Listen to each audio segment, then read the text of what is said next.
Education അക്കാദമിയുടെ ഒരു പുതിയ വീഡിയോയിലേക്ക് സ്വാഗതം. ഇന്നത്തെ വീഡിയോയിൽ നമ്മൾ നോക്കുന്നത് വളരെ പ്രധാനപ്പെട്ട 100 ചോദ്യങ്ങളാണ്.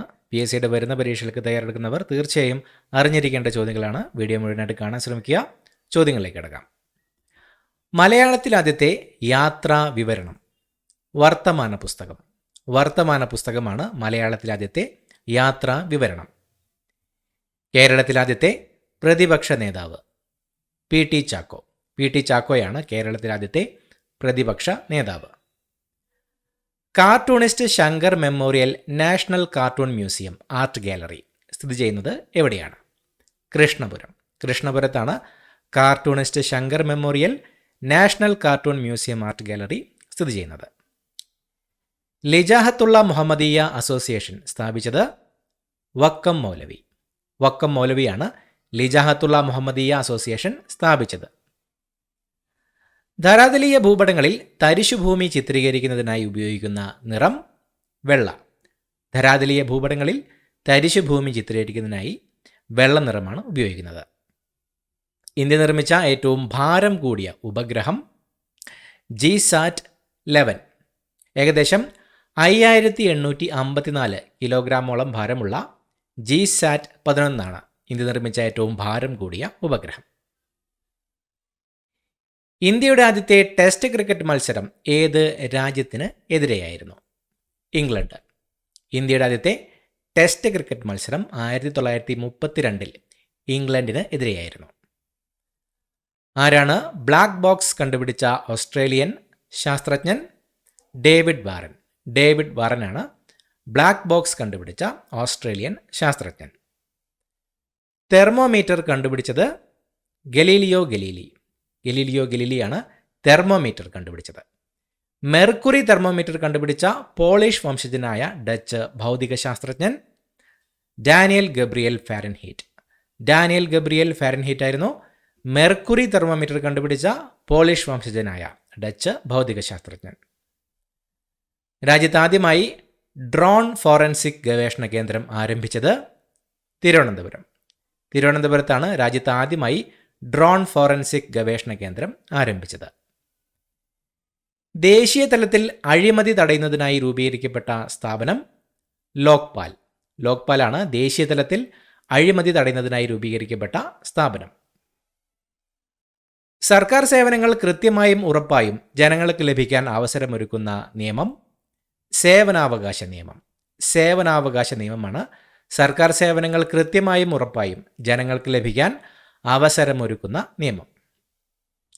നമ്മുടെ ജനാധിപത്യത്തിൻ്റെ സൂര്യ തേജസ് എന്നറിയപ്പെടുന്ന നിയമം വിവരാവകാശ നിയമം. 2005 വിവരാവകാശ നിയമമാണ് നമ്മുടെ ജനാധിപത്യത്തിൻ്റെ സൂര്യ തേജസ് എന്നറിയപ്പെടുന്ന നിയമം.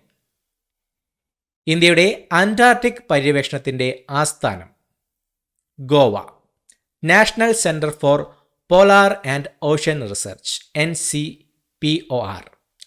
ഇന്ത്യയുടെ അന്റാർട്ടിക് പര്യവേഷണ കേന്ദ്രമാണ് NCPOR. ആസ്ഥാനം ഗോവയിലാണ്. പർവ്വതങ്ങളെക്കുറിച്ചുള്ള പഠനം ഏത് പേരിൽ അറിയപ്പെടുന്നു? ഓറോളജി. ഓറോളജി എന്ന പേരിലാണ് പർവ്വതങ്ങളെക്കുറിച്ചുള്ള പഠനം അറിയപ്പെടുന്നത്. മേഘങ്ങളുടെ ചലനദിശയും വേഗതയും അളക്കാൻ ഉപയോഗിക്കുന്ന ഉപകരണം നെഫോസ്കോപ്പ്. നെഫോസ്കോപ്പാണ് മേഘങ്ങളുടെ ചലനദിശയും വേഗതയും അളക്കാൻ ഉപയോഗിക്കുന്ന ഉപകരണം. സൗന്ദര്യവർദ്ധക വസ്തുക്കളിൽ ഉപയോഗിക്കുന്ന സിങ്ക് സംയുക്തം ഏതാണ്? Zinc oxide. സിങ്ക് ഓക്സൈഡാണ് സൗന്ദര്യവർദ്ധക വസ്തുക്കളിൽ ഉപയോഗിക്കുന്ന സിങ്ക് സംയുക്തം. വൈദ്യുതകാന്തിക സ്പെക്ട്രത്തിലെ ഏറ്റവും ഇടുങ്ങിയ ഭാഗം ദൃശ്യപ്രകാശം. ദൃശ്യപ്രകാശമാണ് വൈദ്യുതകാന്തിക സ്പെക്ട്രത്തിലെ ഏറ്റവും ഇടുങ്ങിയ ഭാഗം. ഇന്ത്യൻ ഓർണിത്തോളജിയുടെ പിതാവ് എന്നറിയപ്പെടുന്നത് A.O. Hume. Allan Octavian Hume. A.O. ഹ്യൂമാണ് ഇന്ത്യൻ ഓർണിത്തോളജിയുടെ പിതാവ് എന്നറിയപ്പെടുന്നത്. പാഠപുസ്തകങ്ങളിൽ പരാമർശിക്കുന്ന പ്രമുഖ വ്യക്തികളുടെ പേരിന് പിന്നാലെയുള്ള ജാതിപ്പേര് നീക്കാൻ ഉത്തരവ് നൽകിയ സംസ്ഥാനം തമിഴ്നാട്. തമിഴ്നാടാണ് പാഠപുസ്തകങ്ങളിൽ പരാമർശിക്കുന്ന പ്രമുഖ വ്യക്തികളുടെ പേരിന് പിന്നാലെയുള്ള ജാതിപ്പേര് നീക്കാൻ ഉത്തരവ് നൽകിയ സംസ്ഥാനം. ഒളിമ്പിക്സ് മെഡൽ നേടിയ ആദ്യ മലയാളിയായ മാനുവൽ ഫ്രെഡറിക്കിൻ്റെ പേരിൽ പുനർനാമകരണം ചെയ്ത റോഡ് പയ്യാമ്പലം ബീച്ച് റോഡ്. കണ്ണൂരിലെ പയ്യാമ്പലം ബീച്ച് റോഡാണ് ഒളിമ്പിക്സ് മെഡൽ നേടിയ ആദ്യ മലയാളിയായ മാനുവൽ ഫ്രെഡറിക്കിൻ്റെ പേരിൽ പുനർനാമകരണം ചെയ്ത റോഡ്. ഇന്ത്യയിൽ ഏറ്റവും കൂടുതൽ കാലം സേവനമനുഷ്ഠിച്ച വൈസ്രോയി ലിൻ ലിത്ഗോ പ്രഭു. ലിൻ ലിത്ഗോ പ്രഭുവാണ് ഇന്ത്യയിൽ ഏറ്റവും കൂടുതൽ കാലം സേവനമനുഷ്ഠിച്ച വൈസ്രോയി. പശ്ചിമഘട്ടവും പൂർവ്വഘട്ടവും തമ്മിൽ സംഗമിക്കുന്നത് നീലഗിരി കുന്നുകളിൽ. നീലഗിരി കുന്നുകളിലാണ് പശ്ചിമഘട്ടവും പൂർവ്വഘട്ടവും തമ്മിൽ സംഗമിക്കുന്നത്. ആനയുടെ മുഴുവൻ അസ്ഥിയും പ്രദർശിപ്പിച്ചിരിക്കുന്ന കേരളത്തിലെ ഏക മ്യൂസിയം ഗവി മ്യൂസിയം. ഗവി മ്യൂസിയമാണ് ആനയുടെ മുഴുവൻ അസ്ഥിയും പ്രദർശിപ്പിച്ചിരിക്കുന്ന കേരളത്തിലെ ഏക മ്യൂസിയം. എസ് കെ പൊറ്റക്കാടിൻ്റെ ഒരു തെരുവിൻ്റെ കഥയിൽ പരാമർശിക്കുന്ന കോഴിക്കോട്ടെ സ്ഥലം മിഠായി തെരുവ്. മിഠായി തെരുവാണ് എസ് കെ പൊറ്റക്കാടിൻ്റെ ഒരു തെരുവിൻ്റെ കഥയിൽ പരാമർശിക്കുന്ന കോഴിക്കോട്ടെ സ്ഥലം. കേരളത്തിൽ നിന്ന് ഏറ്റവും കൂടുതൽ കയറ്റുമതി ചെയ്യുന്ന മത്സ്യം ചെമ്മീൻ. ചെമ്മീനാണ് കേരളത്തിൽ നിന്ന് ഏറ്റവും കൂടുതൽ കയറ്റുമതി ചെയ്യുന്ന മത്സ്യം. ബയലാട്ടം എന്നുകൂടി അറിയപ്പെടുന്ന കലാരൂപം ഏതാണ്? യക്ഷഗാനം. യക്ഷഗാനമാണ് ബയലാട്ടം എന്നുകൂടി അറിയപ്പെടുന്ന കലാരൂപം. ഭൂദാന പ്രസ്ഥാനം ആരംഭിച്ച തെലുങ്കാനയിലെ ഗ്രാമം പോച്ചംപള്ളി. പോച്ചംപള്ളിയാണ് ഭൂദാന പ്രസ്ഥാനം ആരംഭിച്ച തെലുങ്കാനയിലെ ഗ്രാമം. വനിതാ ഏകദിന ക്രിക്കറ്റിൽ ഏറ്റവും കൂടുതൽ മത്സരങ്ങൾ കളിച്ച ഇന്ത്യൻ താരം മിതാലി രാജ്. കളിച്ച മത്സരങ്ങൾ 232 എണ്ണമാണ്. മിതാലി രാജാണ് വനിതാ ഏകദിന ക്രിക്കറ്റിൽ ഏറ്റവും കൂടുതൽ മത്സരങ്ങൾ കളിച്ച ഇന്ത്യൻ താരം. മൗലികാവകാശങ്ങളിൽ ഭേദഗതി വരുത്താൻ അധികാരമുള്ളത് പാർലമെൻറ്റ്. പാർലമെൻറ്റിനാണ് മൗലികാവകാശങ്ങളിൽ ഭേദഗതി വരുത്താൻ അധികാരമുള്ളത്. ഇന്ത്യൻ പൗരൻ്റെ മൗലികാവകാശങ്ങളിൽ യുക്തമായ നിയന്ത്രണം ഏർപ്പെടുത്തുന്നതിനുള്ള അധികാരം ആർക്കാണ്? പാർലമെൻറ്റ്. പാർലമെൻറ്റിന് തന്നെയാണ് ഇന്ത്യൻ പൗരൻ്റെ മൗലികാവകാശങ്ങളിൽ യുക്തമായ നിയന്ത്രണം ഏർപ്പെടുത്തുന്നതിനുള്ള അധികാരം ഉള്ളത്. ഹൈക്കോടതി റിട്ട് പുറപ്പെടുവിക്കുന്നത് ഭരണഘടനയുടെ ഏത് ആർട്ടിക്കിൾ പ്രകാരമാണ്? 226. ഹൈക്കോടതി റിട്ടുകൾ പുറപ്പെടുവിക്കുന്നത് ഭരണഘടനയുടെ ആർട്ടിക്കിൾ 226 പ്രകാരമാണ്. ഹേബിയസ് കോർപ്പസ് റിട്ട് ആദ്യമായി പ്രത്യക്ഷപ്പെട്ടത് മാഗ്ന കാർട്ടയിൽ. മാഗ്ന കാർട്ടയിലായിരുന്നു ഹേബിയസ് കോർപ്പസ് റിട്ട് ആദ്യമായി പ്രത്യക്ഷപ്പെട്ടത്. ചെറുഭരണഘടന അഥവാ മിനി കോൺസ്റ്റിറ്റ്യൂഷൻ എന്നറിയപ്പെടുന്ന ഭരണഘടനാ ഭേദഗതി 42ാം ഭേദഗതി നിയമം. 1976 42ാം ഭേദഗതി നിയമമാണ് ചെറുഭരണഘടന അഥവാ മിനി കോൺസ്റ്റിറ്റ്യൂഷൻ എന്നറിയപ്പെടുന്ന ഭരണഘടനാ ഭേദഗതി. ഭരണഘടനയുടെ ആമുഖത്തെ ഇന്ത്യയുടെ രാഷ്ട്രീയ ജാതകം എന്ന് വിശേഷിപ്പിച്ചത് ആരാണ്? KM മുൻഷി. KM മുൻഷിയായിരുന്നു ഭരണഘടനയുടെ ആമുഖത്തെ ഇന്ത്യയുടെ രാഷ്ട്രീയ ജാതകമെന്ന് വിശേഷിപ്പിച്ചത്. സ്വാതന്ത്ര്യത്തിന് മുൻപുള്ള അവിഭക്ത ഇന്ത്യയെ പാകിസ്ഥാൻ എന്നും ഇന്ത്യയെന്നും 2 പ്രദേശമാക്കി നിർവചിച്ച ആദ്യ നിയമം Indian independence act 1947. 1947 Indian independence act ആയിരുന്നു സ്വാതന്ത്ര്യത്തിന് മുൻപുള്ള അവിഭക്ത ഇന്ത്യയെ പാകിസ്ഥാൻ എന്നും ഇന്ത്യയെന്നും 2 പ്രദേശമാക്കി നിർവചിച്ച ആദ്യ നിയമം. സുപ്രീം കോടതിയിലെയോ ഹൈക്കോടതികളിലെയോ ജഡ്ജിമാരെ നീക്കം ചെയ്യുന്ന പ്രക്രിയ അറിയപ്പെടുന്നത് ഇംപീച്ച്മെൻറ്റ്. ഇംപീച്ച്മെൻ്റ് എന്നാണ് സുപ്രീം കോടതിയിലെയോ ഹൈക്കോടതിയിലെയോ ജഡ്ജിമാരെ നീക്കം ചെയ്യുന്ന പ്രക്രിയ അറിയപ്പെടുന്നത്. ഹൈക്കോടതി ജഡ്ജിയെ ഒരു കോടതിയിൽ നിന്ന് മറ്റൊരു കോടതിയിലേക്ക് സ്ഥലം മാറ്റുന്നതിനുള്ള അധികാരം ആർക്കാണ്? രാഷ്ട്രപതിക്ക്. രാഷ്ട്രപതിക്കാണ് ഹൈക്കോടതി ജഡ്ജിയെ ഒരു കോടതിയിൽ നിന്ന് മറ്റൊരു കോടതിയിലേക്ക് സ്ഥലം മാറ്റാനുള്ള അധികാരമുള്ളത്. കേന്ദ്രമന്ത്രിയായ ആദ്യ മലയാളി വനിത ലക്ഷ്മി എൻ മേനോൻ. ലക്ഷ്മി എൻ മേനോനാണ് കേന്ദ്രമന്ത്രിയായ ആദ്യ മലയാളി വനിത. പ്രോട്ടീൻ നിർമ്മാണ യൂണിറ്റുകൾ എന്നറിയപ്പെടുന്നത് അമിനോ ആസിഡുകൾ. അമിനോ ആസിഡുകളാണ് പ്രോട്ടീൻ നിർമ്മാണ യൂണിറ്റുകൾ എന്ന് അറിയപ്പെടുന്നത്. കേടുവന്നാൽ വീണ്ടും വളരാത്ത ശരീരകോശങ്ങൾ നാഡീകോശങ്ങൾ. നാഡീകോശങ്ങളാണ് കേടുവന്നാൽ വീണ്ടും വളരാത്ത ശരീരകോശങ്ങൾ. ശരീരവുമായി താരതമ്യം ചെയ്യുമ്പോൾ ഏറ്റവും വലിയ മസ്തിഷ്കമുള്ള ജലജീവി ഡോൾഫിൻ. ഡോൾഫിനാണ് ശരീരവുമായി താരതമ്യം ചെയ്യുമ്പോൾ ഏറ്റവും വലിയ മസ്തിഷ്കമുള്ള ജലജീവി. നാം ശ്വസിക്കുന്ന ഓക്സിജന്റെ 20% ഉപയോഗിക്കുന്ന അവയവം മസ്തിഷ്കം. മസ്തിഷ്കമാണ് നാം ശ്വസിക്കുന്ന ഓക്സിജന്റെ 20% ഉപയോഗിക്കുന്ന അവയവം. ന്യൂറോളജി എന്തിനെക്കുറിച്ചുള്ള പഠനമാണ്? നാഡീവ്യൂഹം. നാഡീവ്യൂഹങ്ങളെക്കുറിച്ചുള്ള പഠനമാണ് ന്യൂറോളജി. ക്യാൻസർ ബാധിക്കാത്ത ശരീരാവയവം ഹൃദയം. ഹൃദയമാണ് ക്യാൻസർ ബാധിക്കാത്ത ശരീര അവയവം. ഏറ്റവും ഹൃദയമിടിപ്പ് നിരക്ക് കുറഞ്ഞ സസ്തനം നീലത്തിമിംഗലം. നീലത്തിമിംഗലമാണ് ഏറ്റവും ഹൃദയമിടിപ്പ് നിരക്ക് കുറഞ്ഞ സസ്തനം. സാന്ദ്രതയുടെ അടിസ്ഥാനത്തിൽ മനുഷ്യ ശരീരത്തിലെ ഏറ്റവും ഭാരം കുറഞ്ഞ അവയവം ശ്വാസകോശം. ശ്വാസകോശമാണ് സാന്ദ്രതയുടെ അടിസ്ഥാനത്തിൽ മനുഷ്യ ശരീരത്തിലെ ഏറ്റവും ഭാരം കുറഞ്ഞ അവയവം. എട്ടുകാലി, തേൾ എന്നിവയിൽ ശ്വസനത്തിന് സഹായിക്കുന്ന അവയവം ബുക്ക് ലങ്സ്. ബുക്ക് ലങ്സ് ആണ് എട്ടുകാലി, തേൾ എന്നിവയിൽ ശ്വസനത്തിന് സഹായിക്കുന്ന അവയവം. നെഫ്രക്ടമി എന്നാൽ വൃക്ക നീക്കം ചെയ്യൽ ശസ്ത്രക്രിയ. വൃക്ക നീക്കം ചെയ്യൽ ശസ്ത്രക്രിയയാണ് നെഫ്രക്ടമി എന്ന പേരിൽ അറിയപ്പെടുന്നത്. ആദ്യമായി ശസ്ത്രക്രിയയിലൂടെ മാറ്റിവെച്ച മനുഷ്യാവയവം വൃക്ക. വൃക്കയാണ് ആദ്യമായി ശസ്ത്രക്രിയയിലൂടെ മാറ്റിവെച്ച മനുഷ്യാവയവം. Vitamin B12 ശാസ്ത്രനാമം സൈനോകോബാലമിൻ. സൈനോകോബാലമിൻ എന്നതാണ് വിറ്റാമിൻ B12 ശാസ്ത്രീയനാമം. മനുഷ്യൻ്റെ വൻകുടലിൽ വസിക്കുകയും വിറ്റാമിൻ B നിർമ്മാണത്തിന് സഹായിക്കുന്ന ഈക്കോളി എന്ന സൂക്ഷ്മജീവി ഏത് വിഭാഗത്തിൽപ്പെടുന്നു? ബാക്ടീരിയ. മനുഷ്യൻ്റെ വൻകുടലിൽ വസിക്കുകയും വിറ്റാമിൻ ബിയുടെ നിർമ്മാണത്തിന് സഹായിക്കുന്നതുമായ ഈക്കോളി എന്ന സൂക്ഷ്മജീവി ഒരു ബാക്ടീരിയയാണ്. ജനിതക ശാസ്ത്രത്തിൻ്റെ പിതാവ് എന്നറിയപ്പെടുന്ന കത്തോലിക്ക പുരോഹിതനായിരുന്ന ജീവശാസ്ത്രജ്ഞൻ ഗ്രിഗർ മെൻഡൽ. ഗ്രിഗർ മെൻഡലാണ് ജനിതക ശാസ്ത്രത്തിൻ്റെ പിതാവ് എന്നറിയപ്പെടുന്ന കത്തോലിക്ക പുരോഹിതനായിരുന്ന ജീവശാസ്ത്രജ്ഞൻ. പ്രകാശതരംഗങ്ങൾക്ക് വൈദ്യുതകാന്തിക സ്വഭാവമുണ്ടെന്ന് നിർദ്ദേശിച്ച സ്കോട്ടിഷ് ശാസ്ത്രജ്ഞൻ ആരാണ്? ജെ.സി. മാക്സ്വെൽ. ജെ.സി. മാക്സ്വെൽ ആണ് പ്രകാശതരംഗങ്ങൾക്ക് വൈദ്യുതകാന്തിക സ്വഭാവമുണ്ടെന്ന് നിർദ്ദേശിച്ച സ്കോട്ടിഷ് ശാസ്ത്രജ്ഞൻ. ആറ്റത്തിലെ ന്യൂട്രോണുകളും പ്രോട്ടോണുകളും എന്ത് പേരിൽ അറിയപ്പെടുന്നു? ന്യൂക്ലിയോണുകൾ. ആറ്റത്തിലെ ന്യൂട്രോണുകളും പ്രോട്ടോണുകളും ന്യൂക്ലിയോണുകൾ എന്ന പേരിലാണ് അറിയപ്പെടുന്നത്. ഫോട്ടോ ഇലക്ട്രിക് പ്രഭാവത്തിന് തൃപ്തികരമായ വിശദീകരണം നൽകിയത് ആൽബർട്ട് ഐൻസ്റ്റീൻ.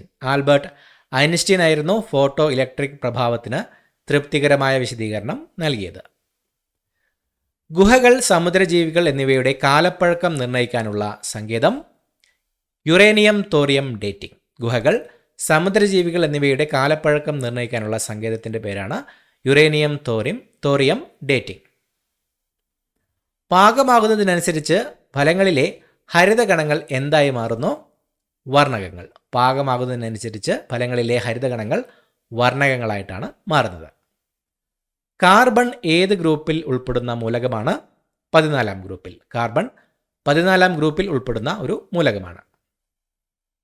രണ്ടാം പഞ്ചവത്സര പദ്ധതിയുടെ ശില്പിയായി അറിയപ്പെടുന്നത് PC മഹലനോബിസ്.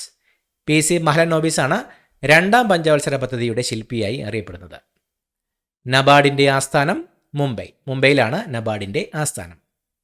സോഡാ വെള്ളത്തിലെ ലീനം ഏതാണ്? Carbon dioxide. കാർബൺ ഡയോക്സൈഡ് ആണ് സോഡാ വെള്ളത്തിലെ ലീനം. ഭൂമധ്യരേഖയ്ക്ക് വടക്കുള്ള അർദ്ധഗോളം ഉത്തരാർദ്ധഗോളം. ഉത്തരാർദ്ധഗോളമാണ് ഭൂമധ്യരേഖയ്ക്ക് വടക്കുള്ള അർദ്ധഗോളം. ശ്വസന വേരുകൾ കാണപ്പെടുന്ന സസ്യങ്ങൾ കണ്ടൽ. കണ്ടൽ സസ്യങ്ങളിലാണ് ശ്വസന വേരുകൾ കാണപ്പെടുന്നത്. ശ്രീകൃഷ്ണ ചരിതത്തെ ആസ്പദമാക്കി മലയാളത്തിലുണ്ടായ ആദ്യത്തെ മഹാകാവ്യം കൃഷ്ണഗാഥ. കൃഷ്ണഗാഥയാണ് ശ്രീകൃഷ്ണ ചരിതത്തെ ആസ്പദമാക്കി മലയാളത്തിലുണ്ടായ ആദ്യത്തെ മഹാകാവ്യം. തഷ്കൻ കരാറിൽ ഒപ്പുവെച്ച ഇന്ത്യൻ പ്രധാനമന്ത്രി ലാൽ ബഹദൂർ ശാസ്ത്രി. ലാൽ ബഹദൂർ ശാസ്ത്രിയാണ് തഷ്കൻ കരാറിൽ ഒപ്പുവെച്ച ഇന്ത്യൻ പ്രധാനമന്ത്രി. അന്തർദേശീയ കടുവ ദിനം എന്നാണ്? ജൂലൈ 29. ജൂലൈ 29 അന്തർദേശീയ കടുവ ദിനം. കേരളത്തിൽ നിന്നും കർണാടകയിലേക്ക് ഒഴുകുന്ന നദി കബനി. കബനി നദിയാണ് കേരളത്തിൽ നിന്നും കർണാടകയിലേക്ക് ഒഴുകുന്ന നദി. ഗീതാഗോവിന്ദത്തിന് ചങ്ങമ്പുഴ രചിച്ച വിവർത്തനം അറിയപ്പെടുന്നത് ദേവഗീത. ദേവഗീത എന്ന പേരിലാണ് ഗീതാഗോവിന്ദത്തിന് ചങ്ങമ്പുഴ രചിച്ച വിവർത്തനം അറിയപ്പെടുന്നത്. അടൽ സേതു പാലം അഥവാ മുംബൈ ട്രാൻസ് ഹാർബർ ലിങ്ക് ഏത് നദിക്ക് കുറുകെയാണ് നിർമ്മിച്ചിരിക്കുന്നത്? മണ്ഡോവി നദി. Mumbai trans harbour link Atal Setu പാലം എന്നും അറിയപ്പെടുന്ന പാലം മണ്ഡോവി നദിക്ക് കുറുകെയാണ് നിർമ്മിച്ചിരിക്കുന്നത്. ആര്യവല്ലി നിരകളിലെ ഏറ്റവും ഉയരം കൂടിയ കൊടുമുടി ഗുരുശിഖർ. ഗുരുശിഖറാണ് ആര്യവല്ലി നിരകളിലെ ഏറ്റവും ഉയരം കൂടിയ കൊടുമുടി. സ്വതന്ത്ര ഇന്ത്യയിലെ ആദ്യത്തെ വോട്ടർ ശ്യാം സരൺ നേഗി. ശ്യാം സരൺ നേഗിയാണ് സ്വതന്ത്ര ഇന്ത്യയിലെ ആദ്യത്തെ വോട്ടർ. വയലാർ അവാർഡ് ആദ്യമായി നേടിയത് ലളിതാംബിക അന്തർജനം. അഗ്നിസാക്ഷി എന്ന കൃതിക്ക് 1977 ലളിതാംബിക അന്തർജനത്തിന് വയലാർ അവാർഡ് ലഭിക്കുന്നത്. വയലാർ അവാർഡ് ആദ്യമായി നേടിയത് ലളിതാംബിക അന്തർജനമാണ്. ആരുടെ ഭരണകാലമാണ് ആധുനിക തിരുവിതാംകൂറിൻ്റെ സുവർണകാലം എന്നറിയപ്പെടുന്നത്? സ്വാതി തിരുനാൾ. സ്വാതി തിരുനാളിൻ്റെ ഭരണകാലമാണ് ആധുനിക തിരുവിതാംകൂറിൻ്റെ സുവർണകാലം എന്നറിയപ്പെടുന്നത്. മലയാള സിനിമയുടെ പിതാവ് എന്നറിയപ്പെടുന്നത് JC ഡാനിയേൽ. JC ഡാനിയേലാണ് മലയാള സിനിമയുടെ പിതാവ് എന്നറിയപ്പെടുന്നത്. ഭാരതപ്പുഴയുടെ ഉദ്ഭവസ്ഥാനം ആനമല. ആനമലയാണ് ഭാരതപ്പുഴയുടെ ഉദ്ഭവസ്ഥാനം. ക്ഷേത്രപ്രവേശന വിളംബരം എഴുതി തയ്യാറാക്കിയത് ആരാണ്? ഉള്ളൂർ S. പരമേശ്വരയ്യർ. ഉള്ളൂർ S. പരമേശ്വരയ്യറായിരുന്നു ക്ഷേത്രപ്രവേശന വിളംബരം എഴുതി തയ്യാറാക്കിയത്. കുമാരനാശാന്റെ നളിനി ഏത് കാവ്യവിഭാഗത്തിൽപ്പെടുന്നു? ഖണ്ഡകാവ്യം. കുമാരനാശാന്റെ നളിനി ഒരു ഖണ്ഡകാവ്യമാണ്. ബഹിരാകാശത്തെത്തിയ ആദ്യത്തെ ഇന്ത്യക്കാരൻ രാകേഷ് ശർമ്മ. 1984 രാകേഷ് ശർമ്മയാണ് ബഹിരാകാശത്തെത്തിയ ആദ്യ ഇന്ത്യക്കാരനായി മാറിയത്. ആധുനിക മീര എന്നറിയപ്പെടുന്ന ഹിന്ദി കവയത്രി മഹാദേവി വർമ്മ. മഹാദേവി വർമ്മയാണ് ആധുനിക മീര എന്നറിയപ്പെടുന്ന ഹിന്ദി കവയത്രി. ഏഷ്യയുടെ വിളക്ക് എന്നറിയപ്പെടുന്നത് ഗൗതമ ബുദ്ധൻ. ഗൗതമ ബുദ്ധനാണ് ഏഷ്യയുടെ വിളക്ക് എന്ന പേരിൽ അറിയപ്പെടുന്നത്. AKG എന്നറിയപ്പെട്ടിരുന്നത് ആയില്യത്ത് കുറ്റിയാരി ഗോപാലൻ. ആയില്യത്ത് കുറ്റിയാരി ഗോപാലനാണ് AKG എന്ന് അറിയപ്പെട്ടിരുന്നത്. മഹാമാന എന്നറിയപ്പെടുന്ന സ്വാതന്ത്ര്യ സമര സേനാനി മദൻ മോഹൻ മാളവ്യ. മദൻ മോഹൻ മാളവ്യയാണ് മഹാമാന എന്നറിയപ്പെടുന്ന സ്വാതന്ത്ര്യ സമര സേനാനി. Grand old man of Indian journalism എന്നറിയപ്പെടുന്നത് തുഷാർ കാന്തി ഘോഷ്. തുഷാർ കാന്തി ഘോഷാണ് grand old man of Indian journalism എന്ന് അറിയപ്പെടുന്നത്. രാജ്യസ്നേഹികളുടെ രാജകുമാരൻ പ്രിൻസ് എമംഗ് ദ പാട്രിയറ്റ്സ് എന്ന് ആരെയാണ് ഗാന്ധിജി വിശേഷിപ്പിച്ചത്? സുഭാഷ് ചന്ദ്രബോസ്. സുഭാഷ് ചന്ദ്രബോസിനെയായിരുന്നു പ്രിൻസ് എമംഗ് ദ പാട്രിയറ്റ്സ്, രാജ്യസ്നേഹികളുടെ രാജകുമാരൻ എന്ന് ഗാന്ധിജി വിശേഷിപ്പിച്ചത്. ലോകത്തിലെ തന്നെ ഏറ്റവും വലിയ വിവരശേഖരണ സംരംഭമായി അറിയപ്പെടുന്ന ഇന്ത്യൻ ഏജൻസി ദേശീയ തിരിച്ചറിയൽ authority, unique identification authority of India, UIDAI. Unique identification authority of India, ദേശീയ തിരിച്ചറിയൽ അതോറിറ്റിയാണ് ലോകത്തിലെ തന്നെ ഏറ്റവും വലിയ വിവരശേഖരണ സംരംഭമായി അറിയപ്പെടുന്ന ഇന്ത്യൻ ഏജൻസി. ദേശീയ തിരിച്ചറിയൽ അതോറിറ്റിയുടെ ആദ്യ ചെയർമാൻ നന്ദൻ നിലേകനി. നന്ദൻ നിലേകനിയാണ് UIDAI, ദേശീയ തിരിച്ചറിയൽ അതോറിറ്റിയുടെ ആദ്യ ചെയർമാൻ. സമ്പൂർണ്ണ ആധാർ രജിസ്ട്രേഷൻ പൂർത്തിയാക്കിയ കേരളത്തിലെ ആദ്യത്തെ പഞ്ചായത്ത് അമ്പലവയൽ. വയനാട്ടിലെ അമ്പലവയൽ പഞ്ചായത്താണ് സമ്പൂർണ്ണ ആധാർ രജിസ്ട്രേഷൻ പൂർത്തിയാക്കിയ കേരളത്തിലെ ആദ്യത്തെ പഞ്ചായത്ത്. ഇന്ത്യയിൽ വൻതോതിലുള്ള സാമ്പിൾ സർവേകൾ നടത്തുന്നതിനായി നിലവിൽ വന്ന സ്ഥാപനം national sample survey office, NSSO. National sample survey ഓഫീസാണ് ഇന്ത്യയിൽ വൻതോതിലുള്ള സാമ്പിൾ സർവേകൾ നടത്തുന്നതിനായി നിലവിൽ വന്ന സ്ഥാപനം. സെൻട്രൽ സ്റ്റാറ്റിസ്റ്റിക്കൽ ഓർഗനൈസേഷൻ രൂപീകരിക്കുന്നതിൽ മുഖ്യ പങ്ക് വഹിച്ചത് PC മഹലനോബിസ്. PC മഹലനോബിസ് ആയിരുന്നു സെൻട്രൽ സ്റ്റാറ്റിസ്റ്റിക്കൽ ഓർഗനൈസേഷൻ രൂപീകരിക്കുന്നതിൽ മുഖ്യ പങ്ക് വഹിച്ചത്.